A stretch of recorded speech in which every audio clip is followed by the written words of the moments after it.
میلاد میں سے ایک میلاد یہ ہے، اے مسلمانوں، جب جشن عید میلاد النبی ہوتا ہے تو غیر ہمارا بڑی مذاق بناتے ہیں، جو نقدی ہیں، وہابی ہیں، بڑی مذاق بناتے ہیں۔ اس کی وجہ کیا ہے؟ اس کی وجہ یہ ہے کہ عید میلاد النبی کا جھنڈا ہمارے پیچھے لگا ہوا ہے اور بعض اوقات وہ جھنڈا نیچے کھسکتا ہوا نظر آتا ہے، لوگ اس پر قدم رکھتے نظر آتے ہیں۔ میلاد اس طریقے سے نہیں منانا چاہیے۔ جب عشق ہے تو عشق کا اظہار ہونا چاہیے، لیکن عشق عدم میں ہو کر ہونا چاہیے۔ اعلیٰ حضرت رضی اللہ تعالیٰ عنہ تڑپتے رہے، بلکتے رہے، نبی دیدار فرما کرا دیجئے، لیکن جب جس کی محبت میں پوری زندگی تڑپے، ایک مرتبہ اس کا دیدار ہوا تو آدمی کیا نہیں کرنے کو چاہے گا، لیکن اعلیٰ حضرت نے پھر بھی اپنے آپ پر قابو پایا، اپنے آپ پر قابو پایا۔ دنیا والوں کو ایک شعر دے دیا، پیش روح و سو بہار، سجدے کو دل ہے بے قرار، دل کو روکیے ذرا روکیے، ہاں یہی تو امتحان ہے۔ تو میلاد بڑی احتیاط کے ساتھ منانا چاہیے، ادب کے ساتھ منانا چاہیے، یہ دوسری تعلیم ہے۔ اور تیسری تعلیمات میلاد میں سے ایک تعلیم یہ ہے کہ دیکھا یہ جاتا ہے کہ دو بھائیوں میں آپس میں نفرتیں ہوتی ہیں، بھائی بھائی سے نہیں ملتا، بہن بھائی سے نہیں ملتی۔ اس نے مجھے ایسے کہہ دیا، میں اس کے گھر پر کیوں جاؤں گا؟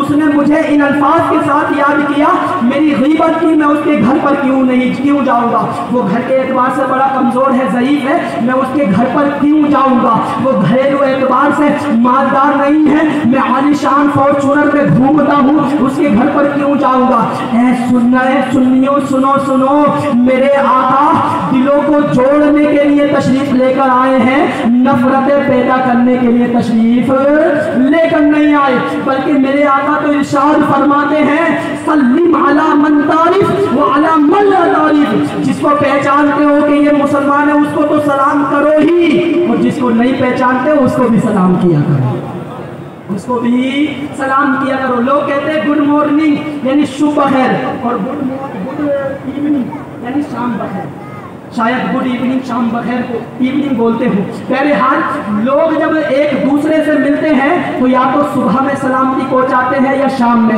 یا دوپہر میں سلامتی پہنچاتے ہیں، لیکن قربان جاؤ اے مسلمانوں، سلام یہ ایک ایسا وظیفہ ہے، ایسا کلمہ ہے جو صرف تمہاری سلامتی صبح کو نہیں بلکہ شام میں بھی تمہاری سلامتی ہے۔ السلام علیکم میرے حبیب نے یہ الفاظ دے دیے، مطلب یہ ہے کہ صبح میں بھی تم پر سلامتی نازل ہو، شام پر بھی تم پر سلامتی نازل ہو، دوپہر میں بھی تم پر سلامتی نازل ہو، دن میں بھی تم پر سلامتی نازل ہو، اور رات میں بھی تم پر سلامتی نازل ہو، دنیا میں بھی تم پر سلامتی نازل ہو، اور آخرت میں بھی تم پر سلامتی ہی نازل ہو۔ بہرحال سنو اے مسلمانوں، ایک دوسرے کو سلام کیا کرو، یہ تعلیمات میلاد ہے۔ اگر وقت ملتا تو میں اور بھی کچھ بیان کرتا۔ اگر بھائیوں میں آپس میں نفرت ہو یا دوسرے یار میں نفرت ہو تو عید میلاد النبی کے صدقے میں وہ گھر کو چلا جائے، اور گھر کو جانے کے بعد میں اس سے مل لے، مصافحہ کر لے، وہ پوچھے کہ بھائی کیا ہوا ہے تو اس سے کہہ دینا کہ بھائی عید میلاد النبی آ گئی ہے اس لیے تجھ سے ملنے کے لیے آ گیا۔ دنیاوی لوگ بیٹھے ہوئے میں کمیٹی والوں سے عرض کروں گا کہ اے کمیٹی والوں، بلا شبہ لاکھ، 1.5 لاکھ، 2 لاکھ، 3 لاکھ، 5 لاکھ روپے اٹھاتے ہو، لیکن اس میں سے تھوڑا سی خطیر رقم بھی اس لیے جمع کرنی چاہیے کہ جب عید میلاد النبی آئے تو اپنے کسی بندے کو اسپتال میں بھیج دیا جائے پھل فروٹ کے ساتھ، جتنے بھی بیمار ہوں ان کو پھل فروٹ تقسیم کر دیے جائیں، 10-15 ہزار میں کام چل جائے گا۔ جب غیر مسلم بھی اور بیمار لوگ بھی یہ دیکھیں گے کہ ہمیں پھل فروٹ بانٹے جا رہے ہیں، مسلم سماج کی جانب سے، مسلمانوں کی جانب سے پوچھیں گے کیا وجہ ہے، کون سی خوشی ہے، تو ان سے کہہ دینا آج ہماری خوشی یہ ہے کہ ہمارے آقا تشریف لے آئے ہیں۔ پوچھے کس پارٹی کے ہو تو کہا دو کہ نہ بی جے پی سے ہیں، نہ کانگریس سے ہیں، نہ سماجوادی سے ہیں، نہ اس پارٹی سے ہیں، نہ اس پارٹی سے ہیں، اگر ہم ہیں تو آقا کی غلامی والی پارٹی سے ہیں، آقا کی غلامی والی پارٹی سے ہے۔ اب مسئلہ سن لو، مسئلہ یہ ہے، میں نے سرزمین پلوتروں میں دیکھا، نور محمد صاحب اللہ، بڑی معذرت کے ساتھ یہ بیان کروں، جب تک عوام کو مسئلہ معلوم نہیں ہو تب تک وہ عمل نہیں کرتی. مسئلہ یہ ہے جب آیت کریمہ پڑھی جاتی ہے ان اللہ و ملائکتہ یصلون علی النبی یا ایھا الذین آمنوا صلوا علیہ وسلموا تسلیما. جب یہ آیت کریمہ پڑھی جاتی ہے تو میں نے سرزمین بلوترا میں دیکھا، میں جہاں بھی جاتا ہوں اگر کوئی ایسا مسئلہ ہو جس کو بیان کرنا چاہیے تو میں بیان کر دیتا ہوں. ناگپور میں نے بہت جگہ بیان کیا. وہ لوگ جب جمعے کا خطبہ ہوتا ہے نا تو خطبے کے درمیان جب یہ آیت کریمہ پڑھی جاتی ہے تو وہیں پر درود پاک پڑھ لیتے ہیں، یعنی خطبہ ہونے سے پہلے، حالانکہ وہاں پر درود پاک نہیں پڑھی جائے گی. آپ کا جو مسئلہ دیکھا میں آپ کے سامنے رکھ رہا ہوں، امید ہے کہ تمام لوگ عمل کریں گے. مسئلہ یہ ہے کہ جب آیت کریمہ پڑھی جاتی ہے تو علی نبی پر جب پڑھنے والا پڑھ کر رکتا ہے تو لوگ آوازیں لگاتے ہیں حق نبی یا نبی. کیا آوازیں لگاتے ہیں؟ حق نبی یا نبی. حیات النبی کے نعرے لگاتے ہیں. سنو، یہ نعرہ لگانا منع ہے کیونکہ قرآن پاک پڑھنے والا قرآن پاک پڑھ رہا ہے اور قرآن پاک کے تعلق سے آیا فاستمعوا له وانصتوا. اس کو غور سے سنو اور خاموش رہو. تو قرآن میں تفصیل پہ نہیں جانا چاہتا ورنہ اصول فقہ میں موجود ہے کہ یہ امر مطلق ہے اور امر مطلق کا اثبات تو جو ہوتا ہے وہ ایجاب کے لیے ہوتا. تفصیل میں نہیں جانا چاہتا، صرف اتنا بتانا چاہتا ہوں وَأَنصِتُوا، خاموش رہنا واجب ہے. واقعہ سن لو، ایک دلیل سن لو، بات کو ختم کر لو جلدی سے.